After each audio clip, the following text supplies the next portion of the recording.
2 महिने झाले तरी लाडक्या बहीण योजनेचे पैसे मिळाले नाहीत म्हणून टेन्शन घेताय, तर आता चिंता सोडा, कारण तुम्हाला आता 3 महिन्यांचे हप्ते एकत्रच मिळणार आहेत.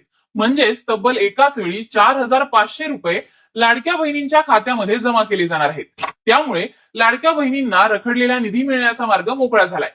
राज्य सरकार आता लाडक्या बहिणींच्या रखडलेल्या निधीबाबत मोठा निर्णय घेण्याच्या तयारीत आहे. आता नेमका हा हप्ता कधी मिळणार ते जाणून घेऊयात. लाडकी बहीण योजनेमध्ये मार्च आणि एप्रिलचा हप्ता रखडलेला आहे. त्यानंतर मे महिन्याचा हप्ता कधी देणार असाही प्रश्न निर्माण झालाय.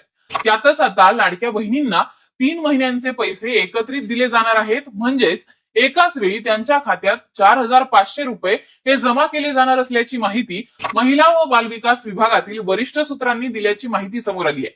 मात्र ज्या लाडक्या बहिणींनी ई-केवायसी पूर्ण केली आहे त्यांच्याच खात्यात हे पैसे जमा केले जाणार आहेत.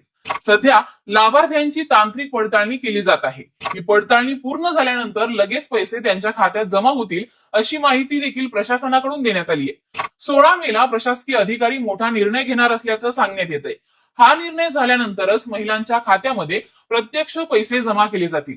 ज्या महिलांनी ई-केवायसी केलेलं नाही त्यांचा लाभ हा कायमचा बंद करण्यात आलाय. याच सोबत ज्या महिलांनी केवायसी मध्ये अजूनही दुरुस्ती केलेली नाही त्यांना हे पैसे मिळणार नाहीत. मुख्यमंत्री माझी लाडकी बहीण योजनेचा 28 जून 2024 ला शासन निर्णय पारित झाला होता. त्यात दरमहा 10 तारखेपर्यंत लाभार्थींच्या खात्यामध्ये लाभ वितरित करण्याचं ठरलं होतं.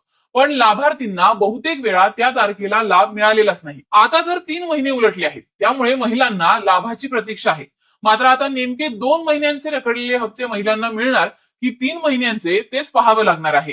रखडलेला हा हप्ता नेमका कधी मिळणार याबद्दल तुम्हाला नेमकं काय वाटतं हे आम्हाला कमेंट करून सांगा.